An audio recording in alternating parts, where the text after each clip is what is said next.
আমাদের ভালো লাগাতে সকলকে অনেক অনেক অনেক স্বাগত জানিয়ে আমার আজকের গল্প আরম্ভ করছি। আজকের গল্প ভাড়াটে। গল্পটি তাহলে শুরু করি। ট্যাঙ্ক ভর্তি হয়ে জল পড়ে যাচ্ছে। পুরো পাড়া সেই শব্দ শুনতে পেলেও এর কানে যায় না। আর যাবে কি, দু কান জুড়েই তো তার গোঁজা। রিম্পা ঘরে বসেই শুনতে পাচ্ছে ওপর থেকে গজগজানি। কী জ্বালায় যে পড়েছে ও! একেই তো অচেনা শহর, অপরিচিত মানুষজন, নিজের বাড়িঘর ছেড়ে এখানে এসে আছে রিম্পা। বিয়ের পর 15 দিনও শ্বশুরবাড়ি থাকেনি, এই ধ্যারে গোবিন্দপুর চলে আসতে হয়েছে। তাই নিয়ে রিম্পার বন্ধুমহলে কত কথা। খুব লাকি তুই, শাশুড়ির সাথে ঘর করতে হলো না। কিন্তু ওদের কি করে বোঝাবে এখানে এসে যাকে পেয়েছে সাক্ষাৎ ভগবান। দেবী দর্শন হয়ে গেছে ওর। মনে মনে ভাবতেই রিম্পা আবার শুনল, কই কথা কানে যাচ্ছে না? পাম্পটা বন্ধ করো। নিজের বাড়িরটা হলে ঠিক বন্ধ করতো। কথাগুলো কানে যেতেই মাথাটা গরম হয়ে গেল রিম্পার।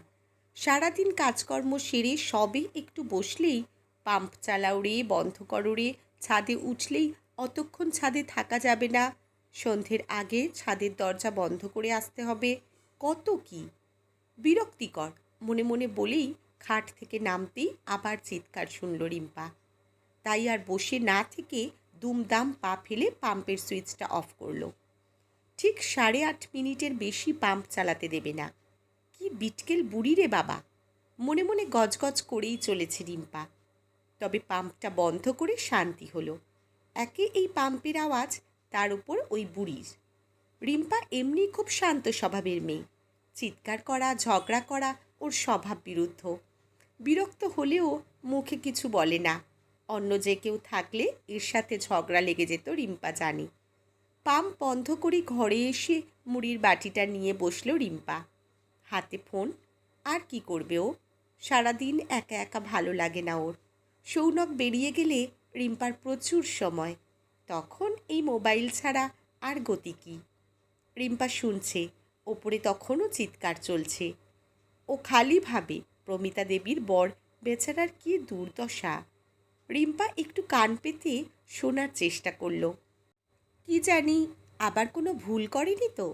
যতই হোক ও ভাড়াটে, আর ভাড়াটেদের দোষের শেষ হয় না। রিম্পা নিশ্চিন্তে 1 চামচ জলমুড়ি মুখে ঢোকালো। কান তখন ওপরে আলোচনা ধরার চেষ্টা করছে। কী সব ওষুধ নিয়ে কথা বলছে। যাক, এখনকার টপিকে ও নেই, ভেবেই ভালো লাগলো। ফোনটা টেনে নিয়ে আয়েশ করে বসেছে রিম্পা। পাশের বাটিতে মুড়িগুলো তখন জল খেয়ে ফুলে ফেঁপে উঠেছে। চিনির গন্ধে তাতে 2-4টে মাছিও এসে ভাগ বসিয়েছে। রিম্পা ফেসবুকে রিলসগুলো দেখছে। খুব ভালো লাগে। এগুলো করলেও সময়টা কাটত। তারপর কিছুদিন পর টাকাও আসতো। অনেক দিন ধরেই রিম্পা ভেবে চলেছে এসব, কিন্তু রিল করার জন্য যে পরিস্থিতির দরকার সেটুকুও এই বাড়িতে নেই। ভিডিও করা, রেডি হওয়া, গান বাজানো সব ওকেই করতে হবে। তার মধ্যে যদি বুড়িটা চেঁচিয়ে ওঠে। মনে পড়তেই কানে আসলো সেই বিখ্যাত গলা। রিম্পার কেমন যেন মনে হচ্ছে গলাটা ক্রমশ জোরে হচ্ছে প্রমিতা দেবীর। রিম্পা আর দেরি না করে তাড়াতাড়ি উঠে একটা পলিথিন জোগাড় করে আনলো। পলিথিনটা খুলে তাতে মুড়িগুলো ফেলতে যাবে, সাথে সাথে সেই বিরক্তিকর গলা। কি গো, কখন থেকে ছেলেটা বাঁশি বাজাচ্ছে, শুনতে পাচ্ছ না? বলতে বলতে রিম্পার ঘরের দরজা খুলে ঢুকলেন প্রমিতা দেবী। ততক্ষণে মুড়ি ঢালা শুরু হয়ে গেছে, কিন্তু শেষ রক্ষা হয়নি। আজও মুড়ি নষ্ট করলে? কি অলক্ষীর কাজকর্ম শুরু হয়েছে। কালও এসে দেখে গেছি এত মুড়ি গেল ওই ময়লা গাড়িতে।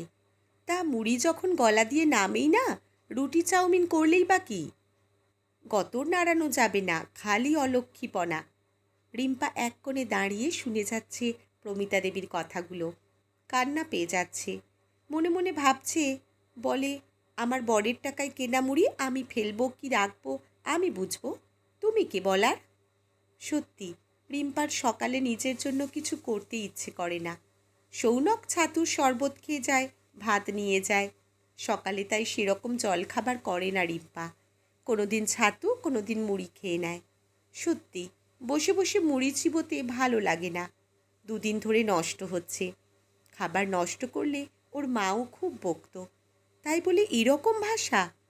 কান্না পেয়ে যাচ্ছে বারবার রিম্পার। তার মধ্যে আবার বাঁশির শব্দ। দাঁড়িয়ে আছো কেন? যাও, ময়লাটা দিয়ে এসো। আর কতক্ষণ দাঁড়াবে ছেলেটা? আবার বললেন প্রমিতা দেবী। রিম্পা তাড়াতাড়ি করে গেল উপচে পড়া বিন ব্যাগ নিয়ে। বাড়ির দরজার সামনেই দাঁড়ায় এই গাড়িটা। রিম্পা ছুঁড়ে দিয়েই ঘরে চলে আসলো। তখনও ঠায় দাঁড়িয়ে প্রমিতা দেবী। রিম্পা এখন কি করবে বুঝতে পারছে না। ফেসবুকেই একটা গল্প পড়ছিল, সেটাও অর্ধেক হয়ে আছে। রিম্পা কি করবে তা নিয়ে অত ভাবার কিছু নেই যখন সামনে প্রমিতা দেবী আছেন। ঘরে রাখা শোকেসের সামনে এসে দাঁড়ায় প্রমিতা দেবী। বললেন, এই মেয়ে, এদিকে দেখো তো, কত ঝুল পড়েছে দেওয়ালে, ময়লাও জমেছে। কার হাতে ঘর ছাড়লাম ভগবান। রিম্পা নিজেও জানে ধুলো পড়েছে। দুদিন ছাড়াই পরিষ্কার করে। আজও করতো। এসব টুকিটাকি কাজ স্নানের আগেই করে। বুড়ির ততক্ষণ তর সইবে তবে না। রিম্পা দেখল প্রমিতা দেবী এসে বসে পড়ল ওর খাটে। হয়ে গেল গল্প। কতক্ষণে নড়বে ঠিক নেই। বসেই বলল, আমার বাড়ি এরকম নোংরা করা চলবে না। এই আজ তোমার বর আসলে বলো, আমি আজ দেখা করতে চেয়েছি। রিম্পা বিড়বিড় করে বলল, নালিশ করবে আমার নামে? আজ আসলে আমিই বলবো। এই বাড়িতে থাকা আমার পক্ষেও সম্ভব না। 2-5 মিনিট হয়ে গেল খাটের গায়ে হেলান দিয়ে বসেই আছে, চোখ দুটো বন্ধ। কে জানে ঘুমিয়ে পড়ল কি না। এত চিৎকার করলে ক্লান্ত তো লাগবেই। আসলে নিজের ঘরের মায়া ছাড়তে পারছে না। 2টো ঘর, এক চিলতে রান্নাঘর, ছোট বাথরুম, তাতেই নিয়ে নেয় 7,500 টাকা। শুধু সৌনকের অফিসটা একদম কাছে, তাই আর আপত্তি করেনি রিম্পা। না হলে লাইট না জ্বালিয়ে রাখলে অন্ধকার পুরী, আর এই পুরী নিয়েই এই রানীমাই থাকুক। আজ সৌনক আসলেই বলবে ওর পক্ষে থাকা সম্ভব না। কী যে করবে রিম্পা এখন?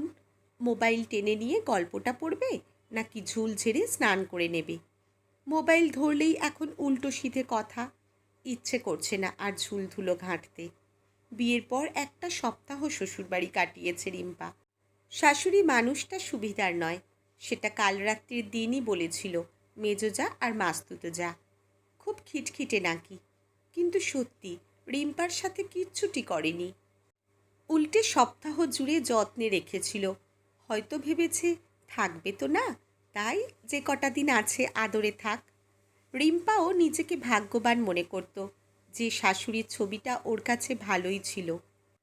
কিন্তু যাকে পেয়েছে সে যেন একটা কাঠি উপরে। এ কি ঘুমিয়ে পড়েছে নাকি? মুখের কাছে এসে দুদণ্ড দাঁড়িয়ে রিম্পা বুঝল উনি ডাক ডাকছেন। অস্বস্তি হচ্ছে রিম্পার। স্নানে যাবে নাকি ডেকে দেবে বুঝতে পারল না। একটু ভেবেই রিম্পা স্নানে চলে গেল। ডেকে দেওয়া মানেই শব্দ দূষণ। তার থেকে ঘুমালে ওনারও শান্তি, আমাদেরও। রিম্পা গামছাটা নিয়ে বাথরুমে ঢুকে গেল। বাথরুমে ভিজানো আছে সৌনক আর ওর কিছু ছাড়া জামা। সেগুলো স্নানের সময় ধুয়ে দেয়। এটাই করে আসছে বরাবর। জামাগুলো মেঝেতে থুপে থুপে কাচতে লাগলো। কলটা চালিয়ে দিল।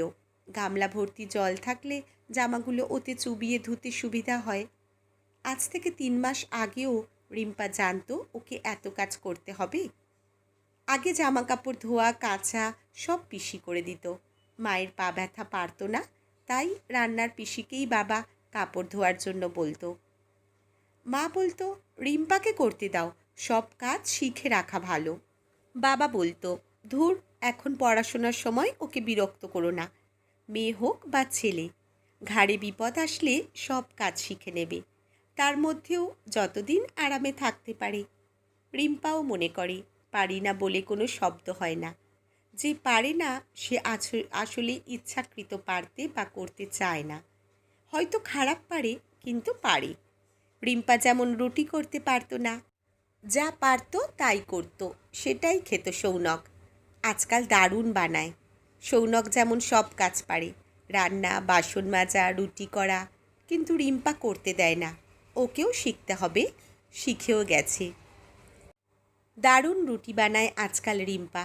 সৌনক আগে হস্টেলে থাকতো, ওখানে রান্নাবান্না সবই করতো, তাই বেশ পারে সেসব। এক একদিন রাতে শখ করে বানায়। বিয়ের পর বউ নিয়ে আসবে বলে এমন বাড়িওয়ালা জোগাড় করেছে, এমনি সুন্দর সে বাড়িওয়ালা যে মাথা খারাপ হয়ে যাচ্ছে রিম্পার। এসব ভাবতে ভাবতেই রাগটা আবার ফিরে এলো, আর তার জেরেই আরও জোরে জোরে কাপড়গুলো কাচ্ছে রিম্পা। হঠাৎ মনে হলো বাথরুমে কেউ ধাক্কাচ্ছে, জলের আওয়াজই শুনতে পারছে না। তাড়াতাড়ি কলটা বন্ধ করতেই শুনতে পেল খুব জোরে ধাক্কা দিচ্ছে বাথরুমের দরজা। স্বভাব জেনেও রিম্পার মনে হলো মানুষটা কোনো বিপদে পড়েছে, না হলে এভাবে কেউ ধাক্কা দেয় না। তাড়াতাড়ি দরজাটা খুলতেই প্রমিতা দেবী বললেন, আরে তুমি কেমন মেয়ে মানুষ গো, এভাবে সংসার করা যায়? তোমার মা কিচ্ছু শেখায়নি? অবাক হয়ে রিম্পা বলল, আমি কি করেছি? প্রতিমা দেবী বললেন, কত জল নষ্ট করছো তুমি, এই জন্যই এখন আমার একবেলা পাম্প চালালে হয় না। হায় ভগবান, কি দোষ করেছি আমি? কি এক মেয়ে মানুষ এসে জুটল কপালে। কথাগুলো শুনে মুখের উপর দরজা দিয়ে দিল রিম্পা। খুব জোরে কেঁদে ফেলল। আসলে না উত্তর দিতে পারলে রাগ অভিমান সব চোখ দিয়ে জল হয়ে বেরিয়ে আসে, আর সেটাই হচ্ছে রিম্পার। বড্ড কষ্ট হচ্ছে। চুলটা বেঁধে খুব সুন্দর করে সিঁদুর পরল রিম্পা, তারপর যত্ন করে টিপ পরল কপালে। ঠোঁটে লিপস্টিক ঘষতেই শুনতে পেল বাড়ির সামনে একটা গাড়ি এসে দাঁড়ালো। ঘড়ি দেখল রিম্পার 6:30 বাজে। আজ সন্ধেবেলা সৌনকের অফিস কলিগের বাড়িতে নেমন্তন্ন আছে, সেখানেই যাবে বলে সাজছে রিম্পা। বিয়ের পর থেকে নতুন বউ জামাইকে অনেক আত্মীয়র বাড়িতে যেতে হয়, কিন্তু রিম্পার সেই সুযোগ হয়নি। বিয়ের পর সেরকম কোথাও ঘুরতেও যায়নি, তাই আজ যখন সুযোগ পেল খুব সাজবে রিম্পা। নতুন বউরা যেমন সাজে ঠিক সেরকম। রিম্পা শুনল ওপরে অনেক লোকের গলা, আসতে লেগে যাবে এরকম একটা কথা শুনতে পেল রিম্পা। মনে হচ্ছে ওপর থেকে কিছু নামানো হচ্ছে। রিম্পা যত্ন করে লাল রঙের জেল লাগাচ্ছে ঠোঁটে। যা হচ্ছে হোক, রিম্পার কিছু যায় আসে না ভেবেই গুনগুন করে গান ধরল ও। খুব খুশি আজ রিম্পা। হঠাৎই রিম্পার মনে হলো কাল যে ওই দুপুরবেলা প্রমিতা দেবী ওপরে উঠল আর একবারও গলা শোনেনি। এমনকি সকালে পাম্প চালানো বন্ধ করা সব কাকু ডেকে বলেছে। সত্যি তো, সকাল থেকে সব শান্ত ছিল আজ। মনে মনে ভেবেই ঝুলন্ত পর্দা ধরতে গিয়ে নোংরাটা নিজেরই চোখে লাগলো। রিম্পা ভাবল, এটা বুড়ি দেখলে আর নিস্তার ছিল না। পর্দা সরিয়ে রিম্পা দেখল বাইরে অ্যাম্বুলেন্স দাঁড়ানো। এক অজানা আশঙ্কায় বুকটা কেঁপে উঠল ওর। তাড়াতাড়ি গিয়ে বাথরুমের দরজার ধাক্কা দিল রিম্পা। তাড়াতাড়ি খোলো সৌনক, বাইরে অ্যাম্বুলেন্স কেন জানো? সৌনক তখনই বেরোলো বাথরুম থেকে, বলল, কার কি হলো আবার? কাকুর না তো, খুব রুগ্ন মানুষটা। সৌনক শার্টটা গলিয়ে দুজনে বাইরে আসলো। সিঁড়ির ঠিক নিচটায় দাঁড়িয়ে বিপিনবাবু হাত দিয়ে চোখ মুছছে। সৌনক যেতেই জড়িয়ে কেঁদে ফেললেন। রিম্পা বলল, কি হয়েছে কাকু? ভেঙে পড়া গলায় বললেন, যেটা হওয়ার ছিল। কাল দুপুর থেকেই বাড়াবাড়ি। দুপুরে তোমার কাছ থেকে ওপরে গেল, কিচ্ছু খেলো না। আজ সকাল থেকে বারবার অজ্ঞান হয়ে যাচ্ছে। ডাক্তার বলল আশা কম, কিন্তু তাও নিয়ে যেতে বলল। ডাক্তার বলেছিল আমায় এত উত্তেজিত হতে দেবেন না, আনন্দে রাখবেন। কি করি আমি বলো তো? একটা ছেলে এসে ফোন করে না বলে অভিমান করে আমায় জানাতে পর্যন্ত দেয়নি এই মরণ রোগের কথা। রিম্পা বলল, কি হয়েছে কাকিমার? বিপিনবাবু বললেন, ব্রেন ক্যান্সার। এমন স্টেজে ধরা পড়েছে, ডাক্তার বলল কেমো ওষুধ কিছুতেই কাজ করবে না, উল্টে বিগড়ে যাবে। শেষের কদিন খুশি রাখুন। একটু থেমে আবার বললেন বিপিনবাবু, ওর খুশি থাকার চাবি কি আমার কাছে? খুব স্বপ্ন দেখত বউ নাতি নিয়ে সংসার করবে। ছেলে তো বিয়েও করলো না, কেমন সব হয়ে গেল। বিপিনবাবু রিম্পার হাত ধরে বলল, তোমরা যখন এলে বলল, জানো দুটিকে দেখে মনে হচ্ছে আমার সমু বউ নিয়ে এলো, তাই তোমার উপর এত অধিকার দেখাতো। বলতো তোমাকে মনের মতো মানুষ করবে, ঠকঠক করে কাঁপছে রিম্পা। এসব জানলে তো মাথায় করে রাখতো ও মানুষটাকে, সব হাসি মুখে মেনে নিত। রিম্পা দেখল ট্রেচারে করে নামাচ্ছে প্রতিমা দেবীকে।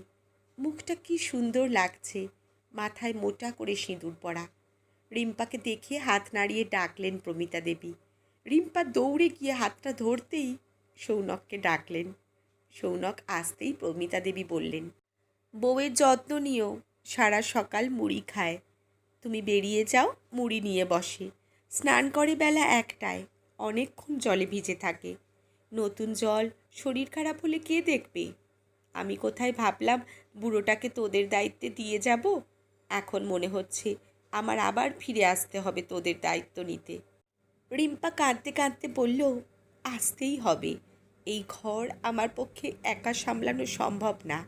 তুমি না আসলে মুড়িটুকুও খাবো না। প্রমিতা দেবীও কাঁদছে, রিম্পাও। সৌনকের মুখ ভার। অ্যাম্বুলেন্সের লোকজন প্রমিতা দেবীকে নিয়ে এগিয়ে গেল। প্রমিতা দেবী যাওয়ার সময় বললেন, পর্দাটা কি নোংরা করেছিস? কাঁদতে কাঁদতেও হেসে ফেলল রিম্পা। বলল, ফিরে এসে কেচে দিও তুমি। আমি কি অত পারি? তুমি শেখালেই তো শিখব। শুনে একটা তৃপ্তির হাসি হাসলেন প্রমিতা দেবী। অ্যাম্বুলেন্স ছেড়ে দিল। সৌনক বলল, চলো, রেডি তো তুমি? রিম্পা বলল, চলো। নার্সিংহোমে অ্যাডমিট করে নিচে থাকবো আমরা। নিজের লোককে কেউ একা ছেড়ে দেয়? কি বলবে ডাক্তার? কি হবে? তারপর বিপিনবাবুর দিকে ঘুরে রিম্পা বলল, কাকু, তুমি সব দরজা আটকে ঘরে থাকো, ফোনটা কাছে রেখো। আমরা তোমায় জানাতে থাকবো, চিন্তা করো না। বলেই দুজনে বেরিয়ে গেল। রিম্পা চিৎকার করে বলল, খেয়ে নাও কিছু, কাকিমা ঠিক ফিরে আসবে, আনবই আমি। কেমন একটা জোর পেলেন বিপিনবাবু।